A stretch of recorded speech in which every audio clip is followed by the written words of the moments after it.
Avengers Campus is just around the corner, and so too will be our first chance to ride Web Slingers, a Spider-Man adventure. The question that a lot of people have been asking is, will there be a virtual queue like Rise of the Resistance? The answer, yes. Yes, there will be. Today, Disney confirmed with an announcement on the Disney Parks blog that there will be a virtual queue, and it makes sense, really. This ride will be immediately the most popular ride, or the most hyped ride in all of DCA, at least for the next few months. And I would imagine also that the majority of guests that are in the totality that is DCA, if you were to compile the attendance at DCA, the majority of those guests will probably be trying to get into Avengers Campus. So suffice it to say, demand will be high. And there's going to be a lot of people, a lot more than what would normally be the case in Avengers Campus those first few months. So with the virtual queue, per the Disneyland website, it sounds like it's going to be just like, exactly like, getting a Rise of the Resistance boarding pass. That is one distribution at 7 a.m. and then a second one at 1 p.m. For those of you with a park hopper, you have to be starting at DCA. That has to be your starting park if you want a shot at that 7 a.m. distribution. If your park hopper starts in Disneyland, then you have to wait for the 1 o'clock distribution. Now, having said that, you don't have to be in DCA at noon in order to get that distribution. You can be in Disneyland and try to get that 12 o'clock distribution and then come over to DCA at 1 o'clock and enjoy your first ride. And for those of you who are trying to get that 7 a.m. distribution, reminder, don't be even 5 seconds late. Be ready to click that join boarding group button at 6:59 and 59 seconds. Be ready, because they will go just like that. Rise of the Resistance sometimes it's a snap before they're gone. So you gotta be ready. You can do this anywhere. You don't have to be in the park to get your boarding group for Web Slingers. You could be in a parking lot, you could be on the freeway, you could be in your living room. It doesn't matter where you are at 7 a.m. Just be ready at 7 a.m. to get it, because at 7:01 you won't be able to get it. And that is the case every day so far at Rise of the Resistance, or for Rise of the Resistance, I should say. Speaking of which, this is an interesting development. You can't have both. You can't have a Rise of the Resistance distribution and a Spider-Man or a Web Slingers distribution. Now, at first blush, that sounds like it sucks, like that's bad news. But two things. One, you couldn't anyway. Even if you wanted to, it's probably impossible, I would think. Well, I guess you could have two people, two members of your group doing it at the same time, but still, it would be very difficult to be that lucky to get both. But having said that, it's bad news for people who are trying necessarily, but good news for those of you who are still trying to get a Rise of the Resistance pass. That is your priority. With these people trying to get Web Slingers passes, that should marginally improve your chances of getting a Rise pass. So good news for fans of Rise of the Resistance. Some of those folks are going to be going to Web Slingers now. Otherwise, if you want to learn more about what's happening at Avengers Campus, they provided this fun little recruits guide, which breaks down most all of the key features. Here's a nod, if you will, confirming that we will in fact see Spider-Man swinging from the rooftops. I don't know, it's weird. This feels like it's the first time they've actually come out loud and said it, because they've been teasing it. We know we've been watching them build the thing that they swing on, and everybody's been making assumptions about what those are for. We've seen the videos of the Stuntronic, but they've never actually said, I don't think, have they? Have they ever actually come out and said Spider-Man's gonna swing from the rooftops? Well, here you go. We've got a video about how this is probably gonna work. You should check that out, it's pretty interesting. Oh, and right here, they're pointing you to the Backlot Premiere Shop, which I believe you will be able to buy the web shooter gauntlets here, I think a week before the land opens, if you are so inclined. So I think it's, I want to say this coming weekend, you can actually do that, I think. I think it's Saturday the 29th. And by the way, we've got a video on that as well. If you want to know more about the web shooter gauntlets, if you have no idea what I'm talking about, check out this video. Here's Pim's Test Kitchen. Food looks amazing. And what do you know, we've got a video on this as well. Shocking. Check out our foodie guide, or our breakdown of the foodie guide that Disney released last week. I'm gonna eat all this food. And there you go, guys, a little bit of breaking news for you from Avengers Campus opening on June 4th. We'll be there, hope to see you there as well. May the odds be in our favor of getting a boarding group. I feel like there's a lot of pressure on this right now, because there's a lot to do. There's a lot for me that I could spend half my day there at least in Avengers Campus, but it doesn't feel like it'll be complete until, I've been on Web Suppliers or Web Slingers, a Spider-Man adventure. But I know there's more pressure from those folks out there. This is going to be their only chance, maybe for who knows how long. I hope you guys get in. I really do. I hope you get in. I wish there was some way we could make this happen for everybody, but it's a tough get. Follow us on Instagram at _freshbaked, on Twitter at freshbakedisney, that's fresh with no E, and on TikTok at freshbakedisney. And also, in your hearts, we are your leading authority on how to go to Disneyland. Thank you guys very much for watching. Be safe out there, be kind to one another, and fresh baked.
We may have just been given our first good look at what we might expect from the new Spider-Man attraction currently under construction at the Marvel Theme Land in Disney's California Adventure. Today, WDW News Today posted this concept art that appears to show the loading area and ride vehicles for that Spider-Man attraction. Now, assuming this concept art is legit, and it makes sense that it would be because this is actually the kind of thing that they would reveal at an event like D23, which is coming right up. So assuming that it is legit, there are a few things that we can discern, we can learn from this concept art. We'll start, of course, with the ride vehicles. They look like, a pod-type structure with a bench seat that holds maybe 3 or 4 guests. And though it's not pictured, I assume that there's something similar on the backside of this vehicle. So we're talking maybe 6 to 8 guests per pod. And that actually lines up, by the way, with the previously predicted Toy Story Midway Mania type setup. If you recall, there was a leaked blueprint for what most assumed would be the Spider-Man attraction being built in Disneyland Paris. Blueprints were in French. And it's also assumed that that same attraction is what we're getting here in Disneyland. And that floor plan looked remarkably like the Toy Story Midway Mania layout. And while we're definitely getting a Midway Mania vibe here at the beginning, there are 2 major differences that we can observe that will set it apart from your typical current shooter type attraction. First, the vehicles look to be suspended, or at least capable of being suspended. There is what appears to be track over the ride vehicles for the length of this loading area, and it even looks like there's kind of a slight curvature in the track that would be consistent with the leaked blueprints. Going back to those blueprints, it showed 4 loading stations with a 5th vehicle coming around the corner, turning left and into the loading area. This concept art appears to my eye to give the same appearance. Now, while they only show 3 ride vehicles in the art, my assumption is they couldn't show the 4th because they wanted to give an unobstructed view of the front of one of those vehicles. Likewise, in going back to the concept art, my imagination suggests to me that the pods will move forward, then turn left again and into the show area. Finally, one bit of aesthetic that does lead me to believe that these will be suspended vehicles is the factory type setting that we're in. We are in the Stark Motors building, yes, we can see the logo here, and it is the same as that which is out front in the concept art. That whole building, all of those buildings actually, constitute the Spider-Man attraction. And it is typical for a factory like this to have an assembly line, and assembly lines, usually, whatever it is that they're building, are suspended. So thematically, it makes a lot of sense. Now, moving on, the second thing that we can notice is that there appears to be a screen or a window of some kind in front of the bench seats. These do not appear to be open. Now, we're assuming the ride is 3D, of course, because isn't everything these days? And I have to think that part of that brand new cutting edge interface that they talked about in the initial announcement could be this screen replacing the need for 3D glasses. Now think about that for a second, because this would be kind of a big deal if that is the case. 3D technology has evolved over the years, but to this day we're still using 3D glasses. Have they found a way around this? And I'll say this, if so, that is a definite game changer, because doing a 3D attraction without the need of glasses makes it an entirely different experience. It gives you a more complete, a more full experience. So what then is that experience? This is a Spider-Man ride after all, and tech is at the center of this experience, and they've used words like cutting edge interface, which we've already addressed. But they also said in that release that there will be never before seen technology and practical effects, and that they will allow guests to experience what it's like to have the abilities of a superhero. So web shooters, right? Spidey has come up with some new technology, and it needs to be tested, and that's where we come in. Guests would get some kind of wireless tech that maybe we could strap to our wrists, and we could possibly shoot webs like Spidey could. Total guess, but it does fit in with what's been revealed to us so far. We are, after all, as mentioned, in the Stark Motors building, a building that is also supporting Webb, the Worldwide Engineering Brigade. But if not this, should we assume then some sort of contrived story where Hydra or some other villainous Marvel group is trying to steal Spidey's tech?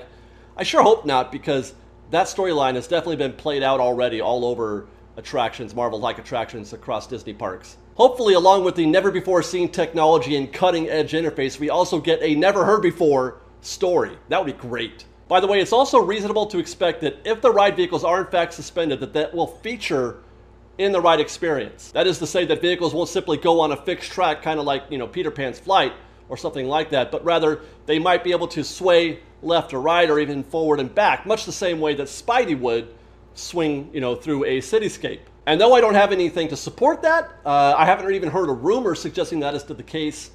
I do feel like this will go a long way towards setting this attraction apart from some of the others and making it a definite go-to attraction in Marvel. It's something that they could anchor a Phase 1 on, as opposed to a simple reskin of Midway Mania. Fingers crossed on that. Okay, couple of other things. Really digging this Fallout-like warning poster on the wall here. I would definitely like to see more of this. You could even maybe make it funny, kind of like Fallout does. It does look humorous, and I would like to see more levity in these attractions, because my fear is that this Marvel land will take itself a little too seriously, and that's a fear that I have. So hopefully we'll get a little bit of that. Also, is it possible that these ride vehicles can in some way explain this from the concept art? We've always assumed that this was a red car trolley and that they had put a Spider-Man logo on the front of it. But is it possible that they're trying to represent this new ride vehicle in the concept art? It's not a red car trolley, it's the ride vehicle. I sure hope so, because the idea of putting a Spider-Man logo on the red car trolley, to me, is a disastrous idea. And I hope against all hope that that is not what they're hoping to do or planning to do. And those guys are my main takeaways from this concept art. And of course, it goes without saying that all of this assumes that this concept art is legit. But as I mentioned, I really do think that it is. And I do think that we're going to see this concept art at D23 Expo this August.